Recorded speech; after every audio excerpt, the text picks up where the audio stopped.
¿Listos para almorzar, Oscarito? Sí, claro que sí. Hoy tenemos chicharrón de surubí, al estilo de los pacumutus, claro. Estos deliciosos trozos de pescado de río amazónico llamado surubí. Trozos marinados en salsa especial y acompañados de yuca y plátano frito. Asimismo, hay que decir que los pacumutus ofrecen deliciosos almuerzos familiares y parrilleros de martes a viernes. Los pacumutus están en Bajo Quizamaña, avenida 3 esquina E, número 1134. Allí se llega muy fácil por la 21, por la costanera, llegando hasta la 21, una cuadra antes, cruzando el puente. Los pacumutus, un sabor delicioso.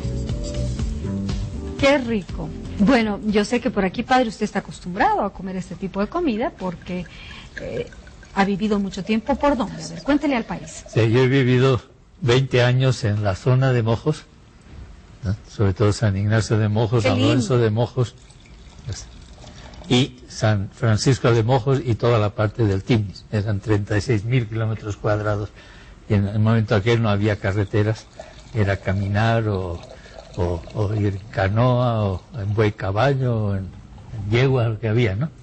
Entonces, porque usted está 54 años en Bolivia. Sí, sí. Toda una vida. ¿Y hay muchos jesuitas que viven por ese sector? Actualmente sí, son 4 los que están ahí, en la zona de San Ignacio, pero en mi tiempo éramos 2, 3, 1 solo. En 3 semanas se me murieron los 2 compañeros, me quedé yo solo. ¿Eran mayores que usted, padre? Uno mayor y el otro menor. Sí. Entonces, bueno, parecía que iba a acabar todo, entonces ha sido el padre Sagristá, ustedes conocen quizá por supuesto, su trabajo, y el hermano Joaquín Salvador, que había hecho aquí el comedor popular, que sigue todavía. Ellos se ofrecieron en el año 90, y con eso conseguimos que se fuera adelante.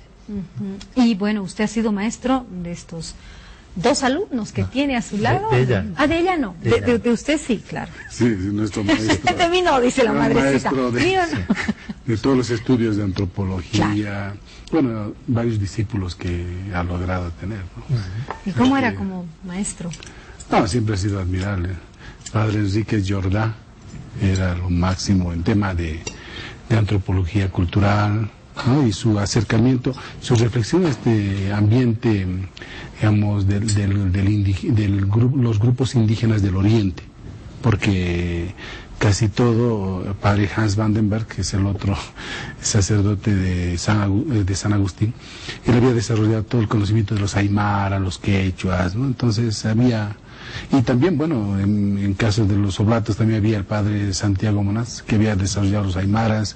Entonces, padre Jordá nos vino con otro enfoque, ¿no? Yo siempre me acuerdo de de los grupos étnicos, que también le ha ayudado a Chaca, famoso, después fue ministro, Egberto Rivera.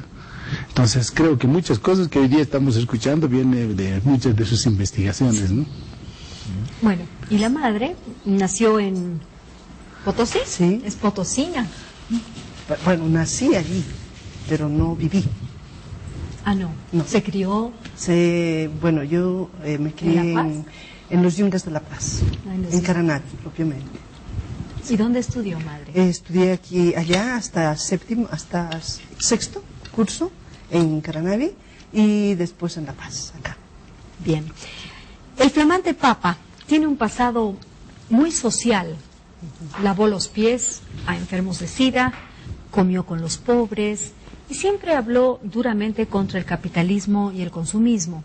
Francisco I se destaca por ser un hombre directo y sin pelos en la lengua, padre.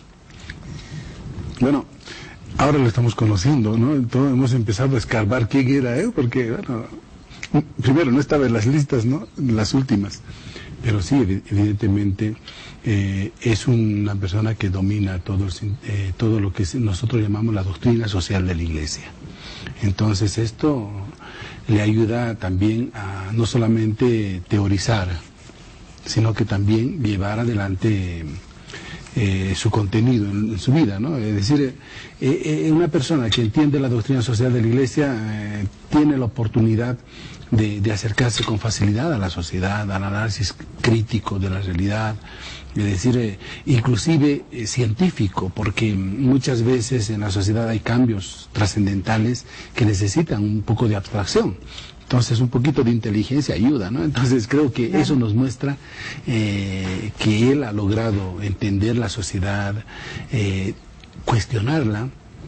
Ayer mostraron un video que está ahí pegado en YouTube, su posición sobre el capitalismo, ¿no? Es decir, es que la Iglesia en general es una crítica del capitalismo, lo llama capitalismo salvaje, Juan Pablo lo ha dicho, y la doctrina social, y creo que él va a dar esa continuidad.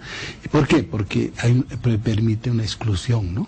Exclusión de personas. Un hombre duro, decíamos, padre, pero lleno de amor por su prójimo. Sí, él ha hablado de la fraternidad en la Iglesia, ¿no? Y del amor. Este es un tema que creo que sí que va a llevar adelante. Es un hombre enérgico, cuando él toma decisiones creo que sabe llevarlas adelante. Parece que el hablar italiano, el hablar varios idiomas también es una de las riquezas que tiene para comunicarse. Y esto de Francisco a mí me llama la atención porque San Ignacio, cuando empezó su conversión, entonces hablaba sobre todo leía, ¿no? Él buscaba telenovelas allá en su, digamos, hoy día hablaríamos así, ¿no? Buscaba libros de caballería, novelas de héroes, y no había en la casa. Entonces le dieron la vida de Jesús, la vida de San Francisco y la vida de Santo Domingo, que han sido los grandes reformadores de Iglesia desde base, desde pobreza, desde cercanía a la gente, en el siglo XII, ¿no? Entonces él decía, San Francisco ha hecho esto, yo lo tengo que hacer. San Francisco de Asís, ¿no?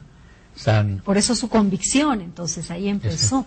Y madre, un papa como Francisco I necesita la Iglesia Católica en este momento. Yo creo que sí. Yo creo que sí. En eso no se equivoca el Espíritu Santo. Y no se equivoca. ¿Por qué? Porque estamos viviendo momentos muy difíciles en el mundo, ¿no? En cuanto a la ecología, ¿no? En cuanto a esto de la economía también, diríamos. Y creo que el Papa y también el ecumenismo, ¿no? El diálogo con las religiones, ¿no? Y pues Francisco es un ejemplo, ¿no? San Francisco de Asís, que siempre ha promovido esto, ¿no? Del ecumenismo, de la ecología, y yo creo que sí, es un papa que va a dar muchas respuestas. El nombramiento de este nuevo papa marcará una nueva era, una nueva etapa para la Iglesia Católica. Esta pregunta para los tres, por favor. Yo creo que sí. ¿Y sabe por qué? Porque hasta este momento es como un terremoto en la Iglesia. Pedofilia, corrupción, no transparencia, ¿no? Es decir, una iglesia con muchos problemas, aunque no generalizado, sino, digamos, focalizado, pero que está ahí. Y que el Papa encuentra esta realidad y va a poner una respuesta a esta realidad, digamos, de crisis que la iglesia tiene. Entonces puede marcar, puede ser histórico.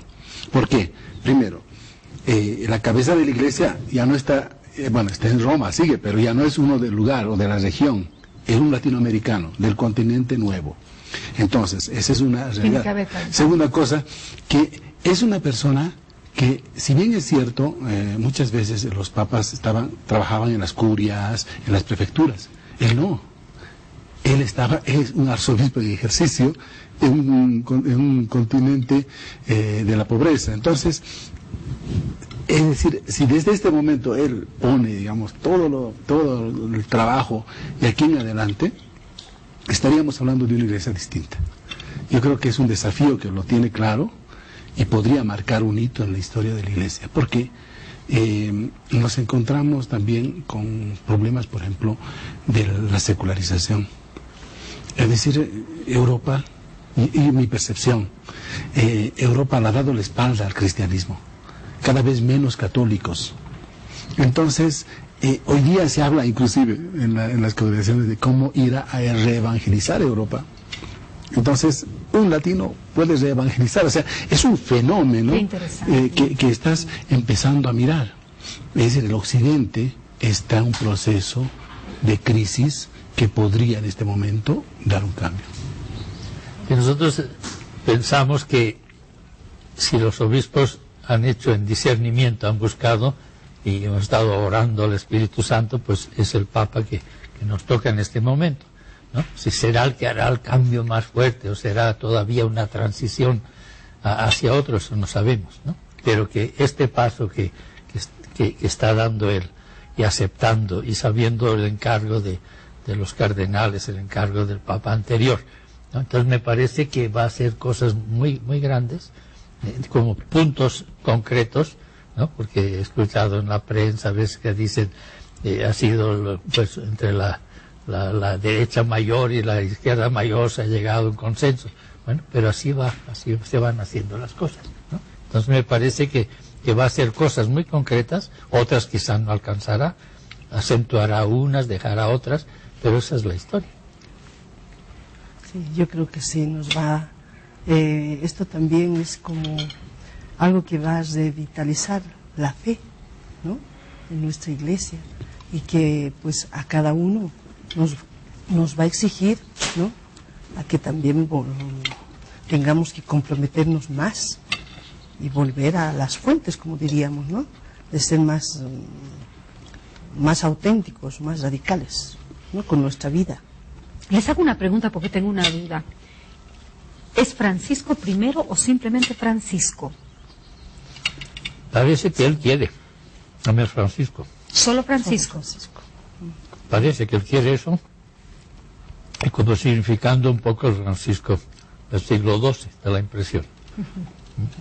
Sí, no, y la otra claridad, ¿no?, de Francisco, de Francisco de Asís, porque esa había la pregunta era si es de Francisco de Sales, si es, ¿cómo se llama el otro Francisco? Javier, o no, el otro jesuita, Francisco de Borja. Pero no, él dijo no, que efectivamente es San Francisco de Asís. Entonces, eso de primero suena pues también un poco a monárquico, ¿no? Entonces puede ser que a la larga, la gente está acostumbrado, pero puede ser que en el fondo quiera ser Francisco, ¿no? Madre, hasta la vestimenta del Papa Francisco fue notablemente sencilla. Tenía una sotana blanca y una cruz de madera. O sea, todo eso representa, ¿no?, la sencillez y también la humildad, ¿no? El momento que él mismo ha pedido también la bendición, ¿no? O que oren la gente que estaba afuera, por él, ¿no? Que oren para que el Señor le bendiga, ¿no? Esa es una actitud de humildad, de sencillez, y eso es lo que necesitamos en nuestra iglesia, ¿no? Esa es nuestra vida. A eso estamos llamados. Y Padre Guillermo, ese despliegue impresionante que hubo en los medios de comunicación, el canal católico, por supuesto que EWTN, era como de esperarse, tuvo unas imágenes excepcionales, quizás las mejores de todas, las mejores tomas. No, CTV, la central de televisión católica, de la televisión del Vaticano, televisión vaticana, ha dado todas las imágenes. Pero ha sido una inversión, un despliegue televisivo impresionante. Lo hemos visto cuando lo del helicóptero, que es lo más espectacular, ¿no? Sí. Y como eso, pero ya para la elección, la presentación del Papa, había muchas cadenas de televisión. Es que claro, los medios vivimos de esto, ¿no?, del espectáculo. O sea, hoy día un medio de comunicación